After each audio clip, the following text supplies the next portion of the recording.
आज हम पढ़ेंगे पुरातत्व संबंधी शास्त्र से मिलने वाली जानकारी। ये जानकारी 1400 ईसा पूर्व से अभिलेख बोगाज-कोई एशिया माइनर से वैदिक जनपद मिस्र, इंद्र, नासत्य, अश्वनी कुमार के नाम से मिलते हैं। दूसरा, मध्य भारत में भागवत धर्म के विकसित होने का प्रमाण यवन राजदूत हेलियोडोरस के वेश्यर्ष विदिशा गरुड़ स्तंभ लेख है से प्राप्त होता है। कश्मीरी नौपशारकानी पुरातत्व बुर्ज होम से सत्यावास गड्ढा घर का साक्ष्य मिलता है। प्राचीन सिक्कों के आहन सिक्के कहा जाता है। इसी को साहित्य में कास्यावड़ कहा जाता है। सर्वप्रथम सिक्कों पर लेख लिखने का कार्य यवन शासकों द्वारा किया गया था। समुद्रगुप्त की जो वीणा थी वो बजाई हुई मुद्रा वाले सिक्के से उनके संगीत प्रेम होने का प्रमाण मिलता है। अरिकमेंडू ये पुदुचेरी के निकटतम से रोम के सिक्के से प्राप्त हुआ। अभिलेख और शासक। अब पढ़ना हमको अभिलेख और शासक। अभिलेख और शासक के बारे में पढ़ें। अभिलेख जो हाथी की गुफा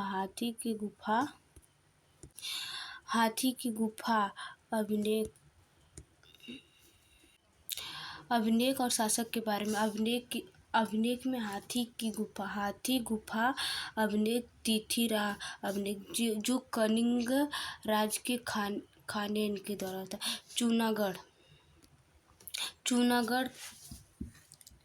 चूनागढ़ निगरना अभिलेख ये रुद्रामन के द्वारा हुआ था। नासिक अभिलेख जो होता है गौतमी बनश्री के द्वारा।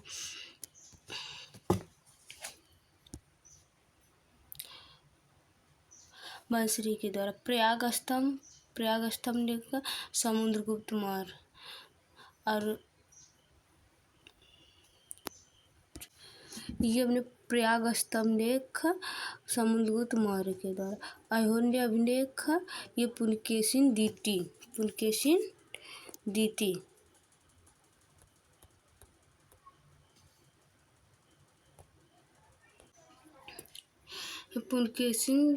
दीति के।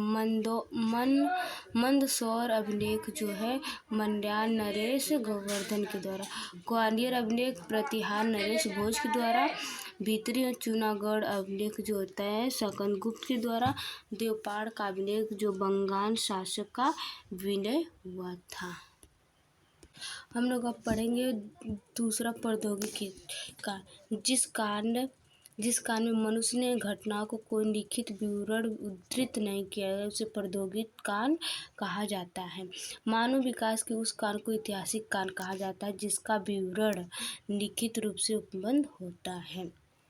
अगाध ऐतिहासिक काल का उस काल को कहते हैं जिसे काल से लेखन काल के प्रचलन के लिए वाद्य उल्लेख पढ़े नहीं जा सकते। ज्ञानी मानव होमोसेपिया मानव का वैज्ञानिक बोटेनिकल नेम होमोसेपिया का है का प्रवेश इस धरती का आज भी लगभग 30 से 40 हजार वर्ष पूर्व हुआ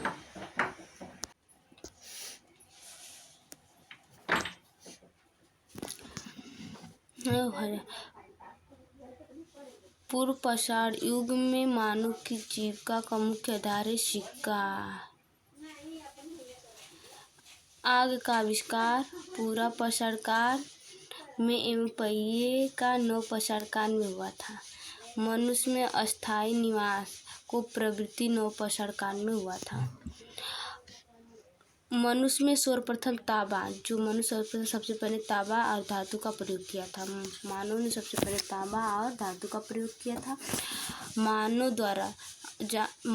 द्वारा बनाए जाने वाले औजार जो होता है कुल्हाड़ी, मानव द्वारा बनाया गया सबसे पहला कुल्हाड़ी। कृषि का आविष्कार नवपाषाण काल में होता है। खेती करना सबसे पहले मानव नवपाषाण काल। भारत का सबसे प्राचीनतम नगर, जो भारत का प्राचीन पुराना नगर मोहनजोदड़ो सिंध भाषा में, जिसका उल्लेख अर्थ है मृत का टीला। इसे हम सिंध भाषा में जिसका अर्थ होता है मृत का टीला हम कहा जाए मोहनजोदड़ो को कहते हैं। सिंध सभ्यता, तीसरा अब हम पढ़ेंगे सिंध सभ्यता। रेडियो का C4 जैसी नवीन विश्लेषण पद्धति के द्वारा सिंधु सभ्यता की स्वर्णिम तिथि 3550 ईसा पूर्व से 1750 ईसा पूर्व मानी जाती है। सिंध सभ्यता की खोज राय बहादुर दयाराम साहनी ने की थी। सिंध सभ्यता का प्राकृतिहासिक अथवा कांस्य युग भी कहा जाता है। जो सिंध सभ्यता है उसको प्राकृतिक या कांस्य सभ्यता भी कहा जाता है।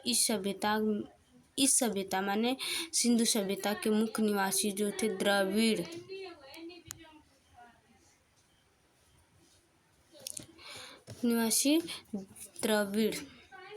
ये भूमध्य सागरीय थे। मनु सभ्यता के सर्वाधिक पश्चिमी पुरातत्व सुतकोंडोर, बलूचिस्तान, जो पश्चिमी सिंध सभ्यता जो पश्चिमी घाट जो है सुतकोंडा, बलूचिस्तान,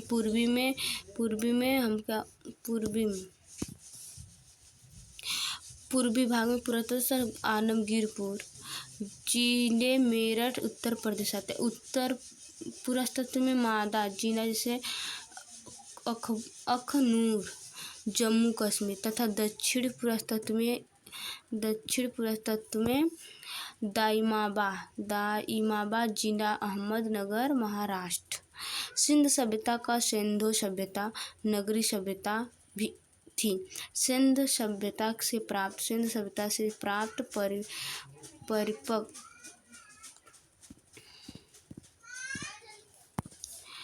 परिपक्व अवस्था वाले स्थलों से केवल 6 को ही बड़े नगर की संज्ञा दी गई।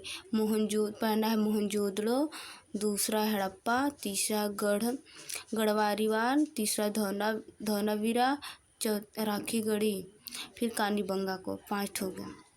स्वतंत्र प्राप्ति के पश्चात हड़प्पा संस्कृति के सर्वाधिक स्थल जो कहाँ से मिला, गुजरात से खोजे गए थे। कहाँ से? गुजरात से खोजे। लोथल और सुतकोटा में सिंधु सभ्यता का बंदरगाह था। सिंधु सभ्यता का बंदरगाह लोथल सुतकोट में था। जोते हुए खेत का साक्ष्य या नस्काकारी ईंटों के प्रयोग का साक्ष्य कालीबंगा में मिला है, प्राप्त हुआ था। मोहनजोदड़ो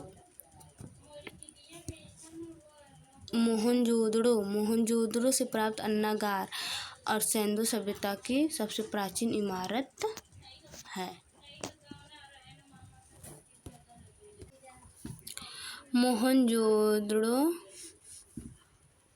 मोहनजोदड़ो से प्राप्त अन्नागार सिंधु सभ्यता का बड़ा इमारत है। मोहनजोदड़ो से प्राप्त वृद्ध स्नानागार एक प्रमुख स्मारक है, जिसके मध्य स्थल में स्नान कुंड 11.88 मीटर लंबा और 7.01 मीटर चौड़ा और 2.43 मीटर गहरा है। अग्निकुंड लोथल से प्राप्त हुआ है और कालीबंगा से। लोथल और कालीबंगा से हमें अग्निकुंड प्राप्त है। मोहनजोदड़ो से प्राप्त सील पर तीन मुख्य देवता पशुपतिनाथ की मूर्ति मिली। उनके चारों ओर हाथी, गेंडा, चीता और भैंस का विराजमान है। मोहनजोदड़ो से नर्तकी की एक कांच की मूर्ति भी मिली। मोहनजोदड़ो से नृत्य करते हुए एक मूर्ति भी मिली। हड़प्पा में मोहर पर सबसे अधिक श्रृंगी पशु का अंकन मिलता है। मनके बनाने कारखाने लोथल और चुनदोड़ो से मिला। मनके बनाने का कारखाना लोथल और चुनदोड़ो से मिला। सिंधु सभ्यता की लिपि जो होता है भाव चित्रात्मक है। सिंधु सभ्यता की लिपि जो है भाव चित्रात्मक, ये लिपि दाईं से बाईं ओर लिखी जाती है। जो सिंधु सभ्यता में लिपि लिखी बाईं से दाईं ओर लिखी जाती थी। जब अभिलेख एक से अधिक पंक्तियों का होता है तो पहली पंक्ति दाईं से बाईं की ओर और दूसरी बाईं से दाईं की ओर लिखी जाती है। सिंधु सभ्यता के लोग नगरों तथा घरों के विन्यास के लिए ग्रिड पद्धति अपनाई थी। कौन सी ग्रिड पद्धति? घरों के दरवाजे खिड़कियां सड़क की ओर न खुलकर पिछवाड़े की ओर खुलती थी। सिंधु सभ्यता में लोग जो खिड़की और दरवाजे थे वो सड़क की ओर न खुलकर पीछे की तरफ खुले होते थे। केवल लोथल नगर के घरों से दरवाजे लोथल के जो घर थे वहाँ के दरवाजे मुख्य रूप से सड़क की ओर खुलते थे। सिंधु सभ्यता में मुख्य फसल जो थी गेहूँ और जौ। सिंधु सभ्यता में मुख्य फसल गेहूँ और जौ। सिंधोवासी मिठास के लिए शहद का उपयोग करते। जो सिंध प्रदेश के लोग रहते थे वो मीठा का उपयोग शहद के रूप में करते थे। रंगपुर एवं लोथल से चावल के दाने मिले, चावल के बीज मिले। रंगपुर और लोथल से जिन्हें धान की खेती होने का प्रमाण मिलता है। धान की खेती होने का प्रमाण रंगपुर और लोथल से मिलता है। चावल के प्रथम साक्ष्य लोथल से ही प्राप्त हुआ।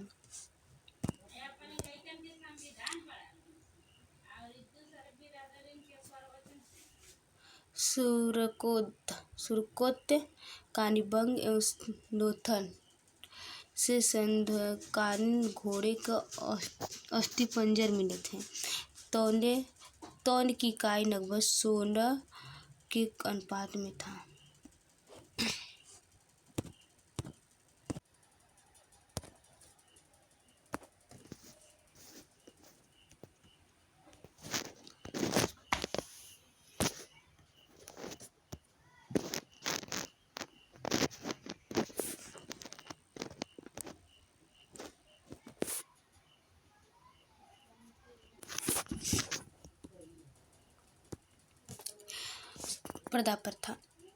प्रदा प्रथा वेश्यावृत्ति सेन सभ्यता से प्रचलित थी। वहाँ पर प्रदा प्रथा भी वेश्यावृत्ति भी वहाँ पर प्रचलित चलती थी। शव को जलाने की एवं गाड़ने की दानी प्रथा थी। यानी दोनों प्रथा क्या बोलते। सिंधु सभ्यता में शवों को जलाने और गाड़ने की दोनों प्रथा प्रचलित। हड़प्पा में शवों को दफनाने जबकि मोहनजोदड़ो में जलाने की प्रथा। जो सिंधु सभ्यता था उसमें जलाने और गाड़ने की दोनों प्रथाएं थी। हड़प्पा सभ्यता में सिर्फ दफनाने की प्रथा थी और मोहनजोदड़ो में सिर्फ जलाने की प्रथा विद्यमान थी। लोथल कालीबंगा में मुख्य समाधि माने मृत को दफनाने की समाधियाँ मिली। सिंधु सभ्यता के विनाश का संभवतः सबसे प्राचीन कारण बाढ़ था। वो विनाश का कारण वहाँ पर बाढ़। आग की पकी हुई ईंट टेराकोटा में कहा जाता है। आग की जो पकी हुई ईंट मिला वो टेराकोटा में मिला था। अब पढ़ते सिंधु सभ्यता के प्रमुख स्थल, नदी उत्खनन और वर्तमान तिथियाँ। प्रमुख स्थल, नदी उत्खनन वर्ष, प्रमुख स्थल, नदी उत्खनन वर्ष और तिथियाँ। हड़प्पा पहला क्या? हड़प्पा जो है रावी नदी के तट पे हड़प्पा जो है रावी नदी के तट पर, हड़प्पा रावी नदी के तट पर जो उत्खनन उसकी खोज की थी दयाराम साहनी एवं माधव स्वरूप वतस किए थे। और ये 1921 ईस्वी में हुआ था हड़प्पा की खोज, और ये पाकिस्तान के मोंटगोमरी जिला में पड़ता है हड़प्पा सभ्यता।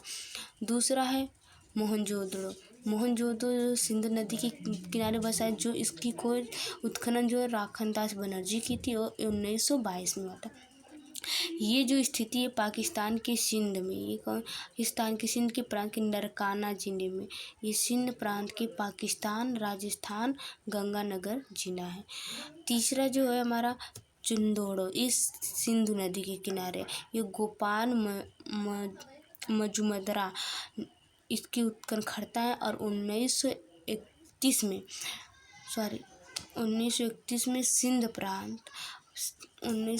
में सिंध प्रांत और पाकिस्तान में हुआ था। चौथा जो है कानीबंगा, ये घाघरा नदी के किनारे, ये बीबी खान और बीके थापर थे इनके उत्खनन। 1953 ईस्वी में इनका हुआ था और राजस्थान गंगानगर जिला है। चौथा है कोटदीजी, ये सिंधु नदी के किनारे बसा है, ये फजल अहमद ने इनके उत्खनन किए थे और 1953 ईस्वी में हुआ था सिंध प्रांत के खैरपुर स्थान में। छठवां रंगपुर जो मादर नदी के किनारे है, इसके उत्खनन जो होते हैं श्रेकुन के उत्खनन रंगनाथ से मादर याद कर सकते हैं 1953 से 1954 तक। ये गुजरात के काठियावाड़ जिले में स्थित है रंगपुर। रोपड़ जो है सतलज नदी के किनारे, ये यज्ञदंत शर्मा ने इसके उत्खनन किए थे 1953 से 1956 तक। ये पंजाब के रोपड़ जिले में स्थित है।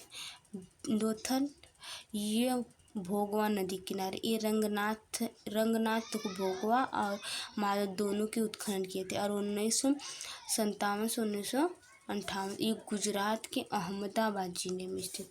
आलमगीरपुर हिंडन नदी किनारे, ये यज्ञदंत शर्मा ने रोपड़ और आलमगीर दोनों का उत्खनन किए हैं 1958 से उत्तर प्रदेश के मेरठ जिले में। उत्तर प्रदेश के मेरठ जिले में।